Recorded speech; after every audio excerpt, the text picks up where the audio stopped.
Hello and welcome to Crowforest the podcast. On this podcast, I will be documenting my journey of creating the movie In the Attic.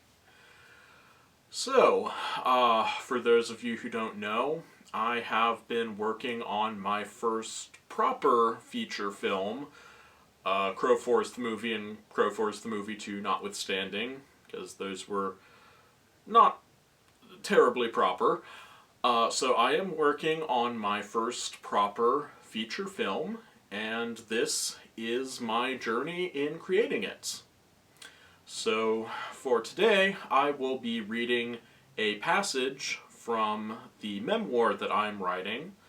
This will hopefully be available in paperback once the film is released, is my intent. So if you are interested in having a physical copy, that is my intent to have it released that way.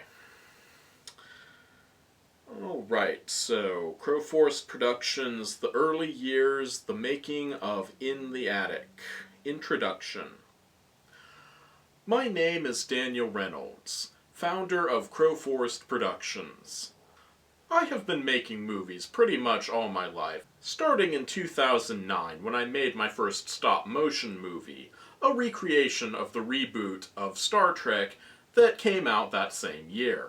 My version was just 11 minutes long and used a combination of Legos and magnetics, a somewhat lesser-known building set. I made the movie by building the sets, taking a still picture, moving the pieces slightly, taking another still picture, and so on. Then, once I transferred the pictures onto my computer, I compiled them all down to a single playable video file. Most of the pictures that I took, I put into the movie as is without any further editing. There were a few sequences in the movie that were impossible to create purely in the camera, due to requiring floating objects in the foreground. So for those pictures, I would open every single picture in Microsoft Paint and edit each one individually. This was back in the days before I got Photoshop, so yep, Microsoft Paint. Not sophisticated, but that's where I got my start. Advancing the added foreground item just a little bit in each frame. Working in this manner, the movie took a full year to complete, but it was a lot of fun and I learned a lot through the process. The following year, I started working on another stop-motion movie, this one recreating the classic movie Independence Day. I already knew the basic process from my previous movie, so I wanted to make this one better by incorporating more locations than I had done previously. The vast majority of my previous movie had taken place all in a single location, with only the opening scene and end credits being in different locations. And those were only generic interchangeable space backgrounds. So this time I wanted to create several elaborate sets for the action to take place in. And Independence Day was the perfect movie for that, because it offered the opportunity to create a vast number of sets to destroy. And so that's what I did, building a city, a castle, a college campus, the pyramids, and the White House to destroy. Additionally, I built the set for Area 51, with different sets for the inside and the outside, as well as a set of NASA. On the whole, I don't think that my Independence Day movie turned out quite as well as my Star Trek movie. The additional sets certainly create a spectacle, but the result was a less cohesive whole. Star Trek's single set led to my ability to create the illusion that the whole thing had been filmed in one shot, tying the whole thing together quite nicely. Contrasted to this, the mini-sets of Independence Day turned the movie as a whole into something of a jumbled mess. But still, I am very proud of my two stop-motion movies. The years went by, and I did a few more small film projects, including a parody of the second reboot Star Trek movie, Into Darkness. But my next major milestone in the film world was in 2015 when I started an online review series. I had missed the golden age of internet reviews, but I still took a lot of inspiration from the content put out by the online reviewing community. and so I felt that I should add my voice to the chorus. Plus, it would be a great opportunity to hone and refine my filmmaking skills, with everything from writing to editing.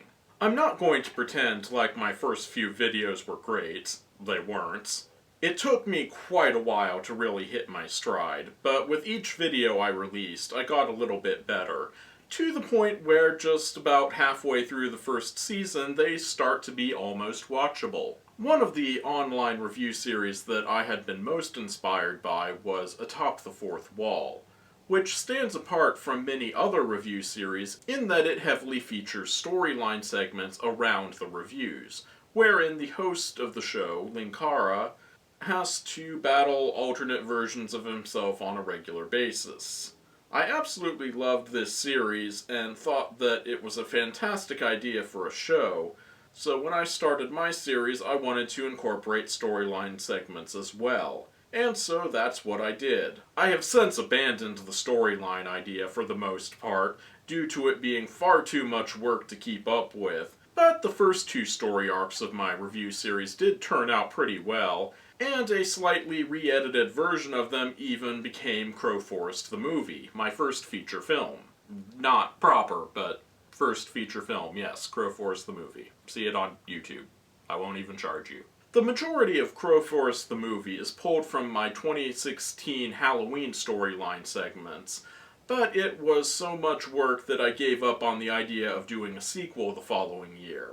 In fact, it would be another 4 years before I would do another storyline arc. I continued doing my review series without the storyline segments, focusing instead on quick cutaway gags, where I would recreate a scene from the movie I was reviewing, either to make fun of it or just because it was fun to do. Those were much easier than the storyline segments, and they added a lot to the reviews, making them funnier and making them uniquely my own. But I still hadn't given up entirely on the idea of doing a sequel to Crowforest the movie. And finally, one day, inspiration struck. I wrote the script for Crowforest 2, and then, as with the first one before, I separated it out into different segments to air along with different episodes of my review series. I wrote a script the year before I intended to air it in order to give myself plenty of time to work on it. Crowforest 2 might have come into being a full 4 years after I intended to make it, but it exists now. It's slightly underwhelming, but it does exist. Crowforest the movie, even with all its goofier bits, has a sincerity to it that makes it work fairly well. But Crowforest 2 is a bit of an odd combination of upping the ante from the previous movie and just giving up. Honestly, I don't even know how I did that. That should be impossible. But one thing that both Crowforest the movie and Crowforest 2 have in common is the rather innovative set design. Specifically the miniature set design. Crowforest the movie included 4 miniature sets built out of Legos and other materials, built to match the larger filming sets. Crowforest 2 had those same sets as well as one additional one built specifically for the movie. All of the miniatures look really cool, but the Crowforest 2 set in particular is really cool. And I thought that it was just such a waste that it was only featured in one movie, and the lesser sequel to a movie that no one saw in the first place at that. And so I decided to write another script around that miniature. And that brings us right up to now. I wrote that script, and now I'm about to start filming it. This is the story of how I made my first proper movie, In the Attic. So, yeah, that's how I got started. I wrote this script because I already had the main prop that I wanted to use.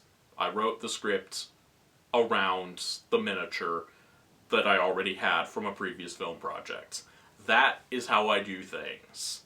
So, I hope you are interested in this process, and I hope to see you next time when I read another segment and talk about stuff relating to the filming process. Hope to see you then. The majority of Crowforest the movie is pulled from my... The majority of my 26... Yeah, this is what I'm really like. I'm not very articulate.